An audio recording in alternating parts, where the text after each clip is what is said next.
हे गिरिजे, कलयुग में राजा शेषसेन ने इस व्रत को करके बड़ा आनंद प्राप्त किया।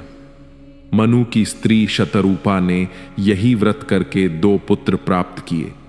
कर्दम की पत्नी ने भी इसी व्रत द्वारा कपिल नामक विष्णु अवतार को प्राप्त किया। वशिष्ठ की स्त्री ने भी यह व्रत करके शक्ति नामक पुत्र को उत्पन्न किया।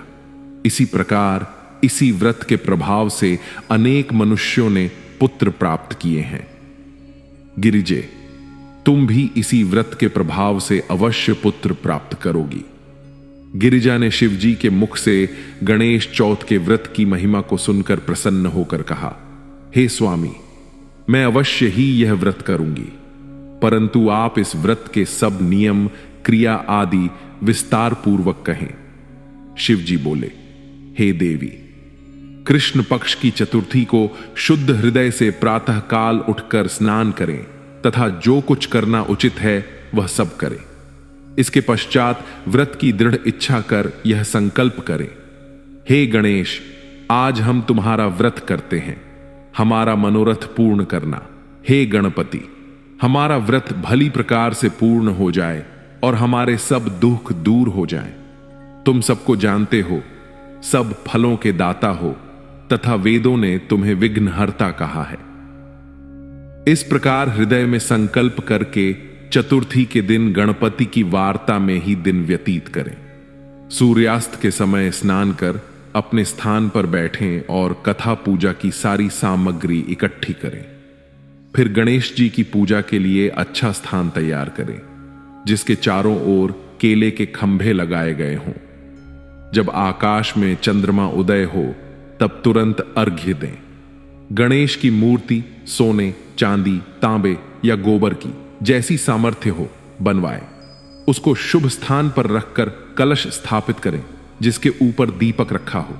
इसके पश्चात ध्यान लगाकर षोडशोपचार से तथा पुए आदि से उनका पूजन करें। लाल फूल, वस्त्र, चंदन, कुशा आदि आगे रखकर आचमन कराएं। अच्छी स्तुति करके प्रेम मग्न होकर उनको प्रणाम करें। तत्पश्चात वही पुआ पूजन कराने वाले ब्राह्मण को खिलाकर दक्षिणा स्वरूप कुछ चांदी दें। यदि वह संभव न हो तो अपनी सामर्थ्य के अनुसार जो चाहे सो दक्षिणा दें। तत्पश्चात स्वयं भी मीठा भोजन करें। इस प्रकार जो गणेश का व्रत करते हैं उनकी मनोकामना पूर्ण होती है। हे गिरिजे, इसलिए तुम भी यह व्रत करो। शिवजी से यह सुनकर गिरिजा ने पूछा, हे नाथ, आपने गणपति के इस व्रत में चंद्रमा को अर्घ्य देने का जो वर्णन किया है उसका मुख्य कारण मेरी समझ में नहीं आता, इसलिए आप इस कथा को कहिए। शिवजी बोले, हे गिरिजे, जब ब्रह्मा ने हमारी आज्ञा को मानकर स्वर्ग जाने की इच्छा की तथा गणपति का एकाग्र चित्त होकर पूजन किया, तब गणपति ने उनकी पूजा से प्रसन्न होकर उनसे वरदान मांगने को कहा। उस समय ब्रह्मा ने यह कहा कि हम सृष्टि उत्पन्न करना चाहते हैं तथा निर्विघ्न उसकी वृद्धि की इच्छा रखते हैं। ब्रह्मा के वचन सुनकर गणपति ने कहा, यही होगा। ऐसा कहकर गणपति धीरे धीरे आकाश की ओर चल दिए। जब गणपति चंद्रमा के मंदिर में पहुंचे तो वहां पांव फिसल जाने के कारण गिर पड़े। उनका उदर बहुत बड़ा तथा शरीर स्थूल था। चंद्रमा यह देखकर हंस पड़ा। चंद्रमा को हंसते हुए देख गणपति बहुत क्रोधित हुए और उनके नेत्र लाल हो गए।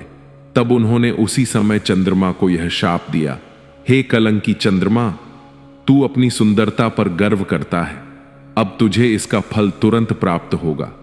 जो कोई तुझे आज से देखेगा उसे अवश्य ही कुछ न कुछ कलंक लग जाएगा। हे गिरिजे, इस प्रकार चंद्रमा को शाप देकर गणपति अंतर्धान हो गए तथा चंद्रमा क्षीण होकर तेजहीन हो गया। उस समय सभी देवता एवं इंद्र भयभीत होकर ब्रह्मा के पास गए तथा उन्हें संपूर्ण वृत्तांत कह सुनाया। ब्रह्मा ने उनसे कहा, हे देवताओं, इसमें कोई बुरी बात नहीं है। चंद्रमा ने जो कुछ किया उसने उसी का फल पाया है। गणपति का शाप कभी झूठा नहीं हो सकता, इसलिए तुम सब गणपति की शरण में जाओ, निश्चय ही वे अपने इस शाप को शांत करेंगे।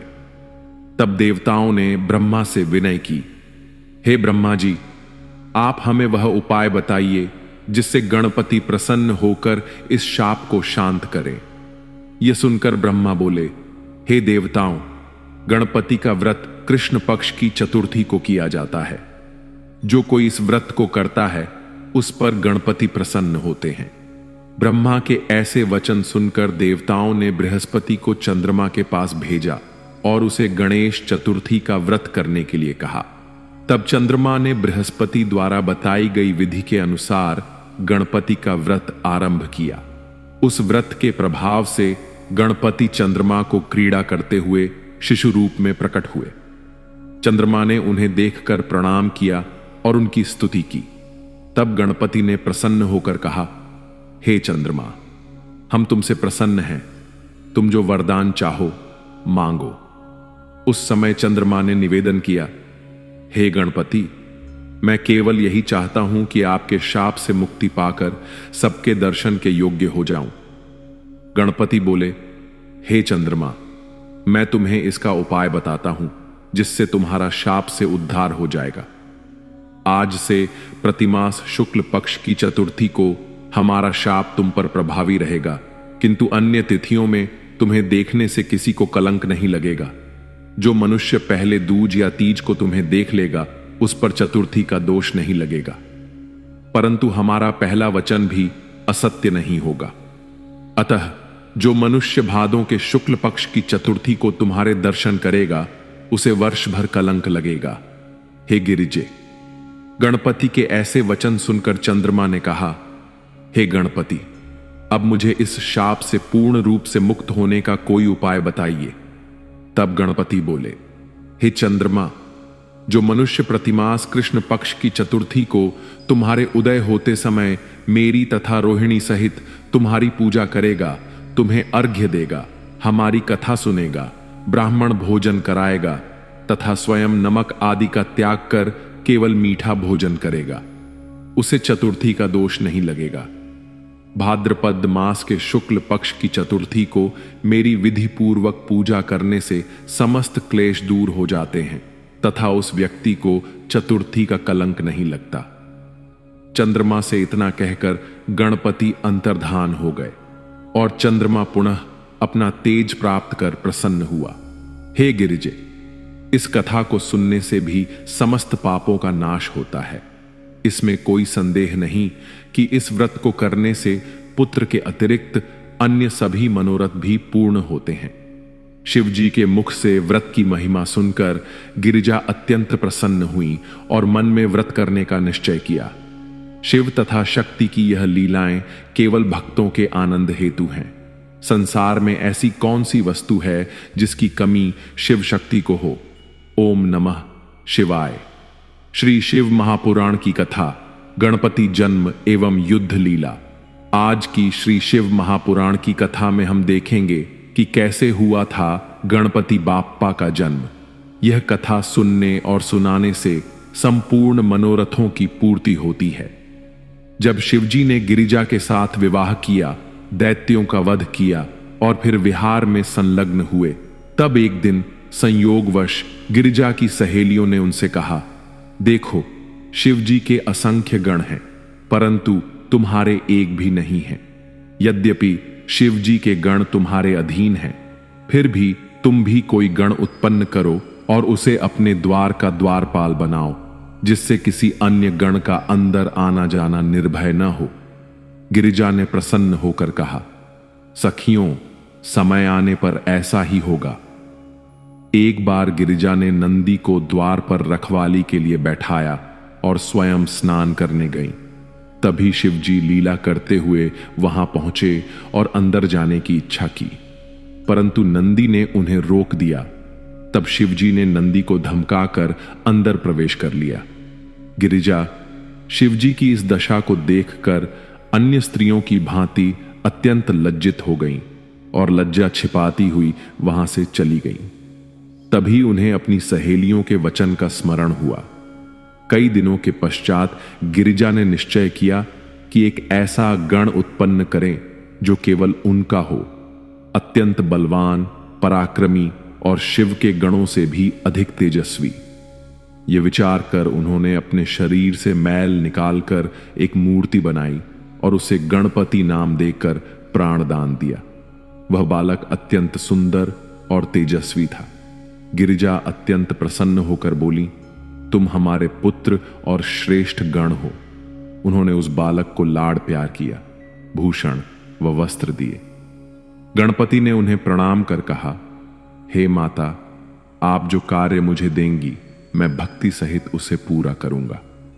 गिरिजा ने कहा, हे पुत्र, तुम हमारे द्वारपाल बनो, मेरी आज्ञा के बिना कोई भी भीतर न आए। इतना कहकर उन्होंने गणपति को हृदय से लगाकर द्वार पर बैठा दिया। गणेश जी हाथ में डंडा लेकर द्वार पर बैठ गए। तत्पश्चात गिरिजा स्नान करने लगी। तभी शिवजी अपने गणों सहित वहां पहुंचे।